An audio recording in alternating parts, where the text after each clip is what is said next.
大家好, minasan, konnichiwa, 안녕하세요, 여러분, Miejie입니다. 그럼 시작해볼까요? Start! Have you ever wanted to learn multiple languages at once but weren't sure if it was a good idea?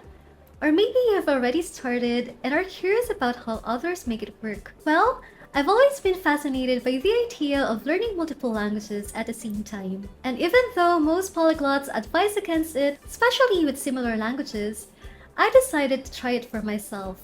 For the past 100 plus days, I've been learning Chinese, Japanese, and Korean every single day. So you might be wondering, why take on this challenge? And more importantly, how am I making it work? Let me start with a bit of backstory. I've been learning Japanese for 12 years, Korean on and off for 5, and I actually started Chinese even before both, but I kept putting it on hold. In 2023, I tried juggling all three, but staying consistent was tough. Logically, I knew focusing on one made the most sense. So in 2024, I planned to focus on Japanese for the entire year, but I hit the intermediate plateau and completely lost motivation. At the same time, I was frustrated with my Korean. I had been stuck at the beginner stage for 5 years because Japanese had always been my priority. So I shifted my focus to Korean and reached the upper beginner level. That's when the real struggle began. Should I keep focusing on Korean and completely drop Japanese? Or was there a way to balance both? And Chinese? It felt like a cute little puppy. I just couldn't leave it behind. So in November 2024, I started a 100-day CJK challenge. My goal was simple. Learn all three every single day. But just a quick disclaimer, learning 3 languages at once isn't for everyone, and this video isn't meant to encourage you to do the same, but rather to give you an idea of my process so you can decide if it's right for you. If you're interested in learning multiple languages at the same time, here are 3 key factors to consider. First, motivation. Logically, it makes more sense to focus on just one language. But let's be real. Sometimes the excitement of learning them all is just too tempting. Chinese, Japanese, and Korean are some of the hardest languages for English speakers, and most polyglots advise against learning them together. But for me, this journey isn't about what's efficient. It's about what keeps me motivated. And that's the first prerequisite. You need to be highly motivated in learning all 3. Second, your language levels. Before my 100-day challenge, my levels were intermediate for Japanese, upper beginner for Korean, and beginner for Chinese. But since I had studied it before, it was more of a review. If you're starting all 3 languages from scratch at the same time, I'm not saying that it's not possible, but for your sanity, please don't. 𝙏𝙤𝙪𝙏𝙪 𝙠𝙞𝙪.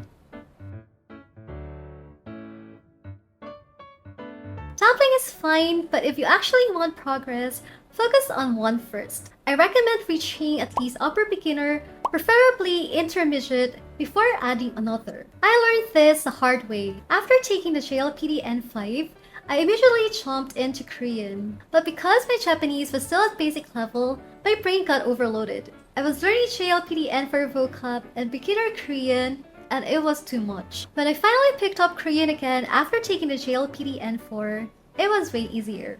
And third, your time and energy. Since I'm a full-time YouTube content creator and a stay-at-home fur mom, I have the flexibility to structure my study time. So if you're thinking about learning multiple languages at the same time, one big question to ask yourself is, do I actually have the time and energy for it? And one more thing, I'm learning casually.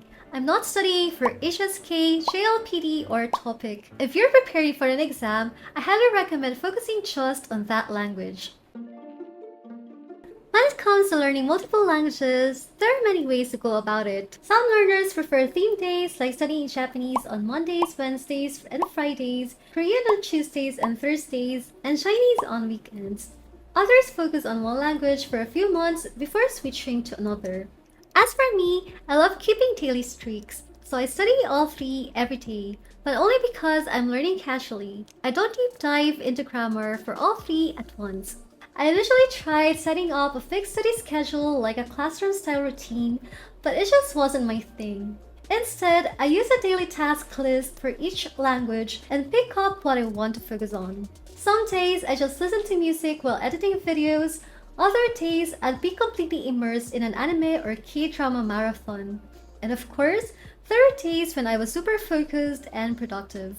Even though I didn't follow a strict daily routine, there were two things I did consistently for 100 days. Reading a Bible verse in Chinese, Japanese, and Korean, and playing Quiz-Master. Toward the final stretch of the challenge, I realized that each language needed a different approach. So after a lot of trial and error, here's what ended up working best for me. For Chinese, I mainly focus on reading with Do Chinese. 我是猫，我1岁了。 For Korean, I learned phrases and shadowed TTMIK's real-life conversations. 좋아, 몇 시에 볼까? 3시에 영화관 앞에서 보자. 알겠어. And for Japanese, I watched anime with Japanese subtitles and learned song lyrics.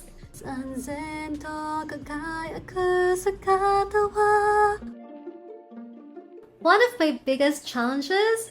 Wanting to deep dive into all three languages. But with limited time and energy, that just wasn't possible. There were days when I wanted to focus on learning Chinese grammar, do more Korean speaking practice, or expand my Japanese vocabulary. But since I was studying all three daily, I had to be careful not to burn myself out.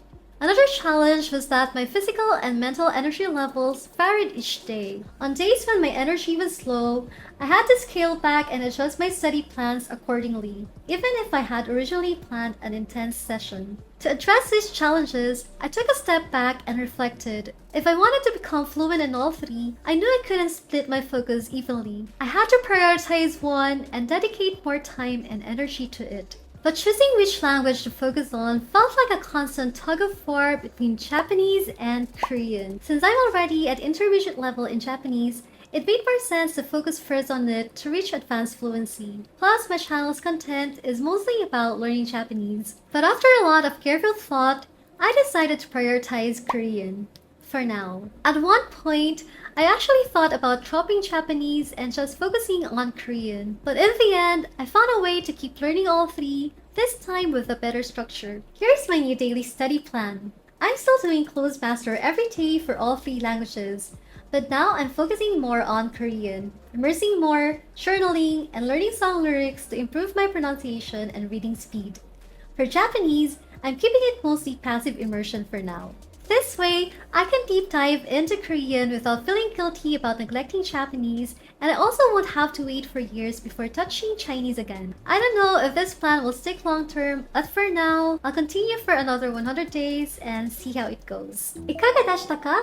Are you learning Chinese, Japanese, or Korean too? Do you prefer learning multiple languages at once or focusing on just one? Let me know in the comments. I'd love to hear your story. If you enjoyed this video and want to follow my journey, make sure to like and subscribe. I have more language learning tips coming soon, so stay tuned. ここまで見てくれてありがとう. 그럼 다음에 또 봐. 맞다네. 안녕. 안녕.